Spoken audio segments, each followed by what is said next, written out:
Thank you, Mr. Chairman. And I'll just be honest, and I am a bit dismayed and disappointed to be here at this hearing today. Back in March, we held a hearing called Ensuring Force Readiness, Examining Progressivism's Impact on an All-Volunteer Military.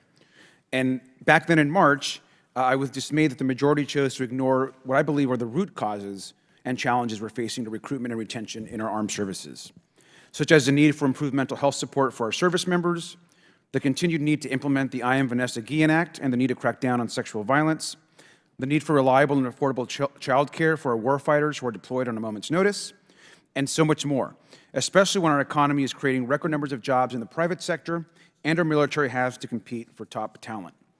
Now, data and evidence show that sexual assault, mental health care, affordable child care are all real factors that affect military recruitment, retention, and readiness.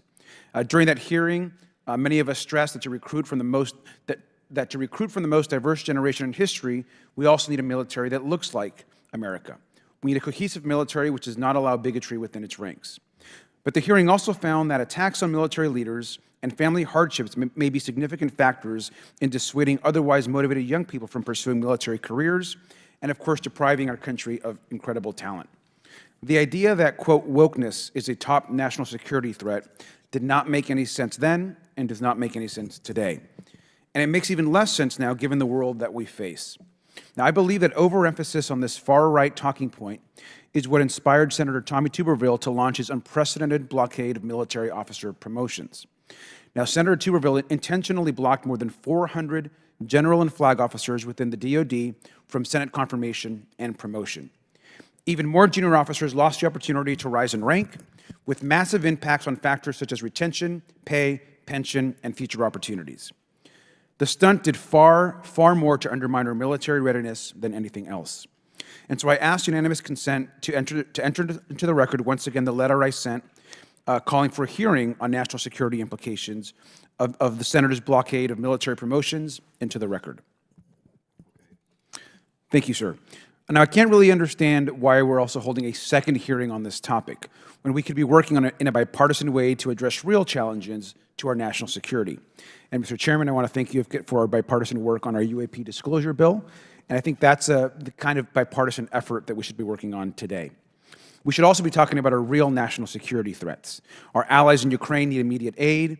We need to support Taiwan and provide aid, of course, in the Middle East.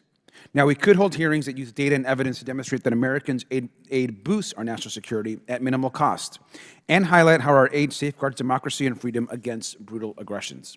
We could even show how Ukraine aid directly benefits communities all across our country who benefit from investment and jobs, and drive how these investments will uphold our national security in the long term. But instead, we're holding Ukraine and other crucial foreign aid hostage. Instead, many are debating that we bring back indefinite detention for children at the border, defund Catholic charities, and end the right to asylum, linking that to aid that impacts our national security. Some also appear to be using Putin's talking points that want to sell out our allies and partners. There's obstruction, of course, around issues around the border, saying that we don't want bipartisan border security actions. And one of our congressional colleagues even said the quiet part out loud, and I'll quote, "Let me tell you, I'm not willing to do a damn thing right now to help a Democrat or to help Joe Biden's approval ratings." That's not the type of bipartisan work that we need on this issue. And yet here we are investigating wokeness. Now, it's not wokeness that is threatening our national security, whatever that word actually means. The real threat to our security is a far-right extreme obstruction of dysfunction and culture war stunts. This hearing is disappointing, but I look forward to working with our chairman and hope there can be bipartisan solutions. I yield back.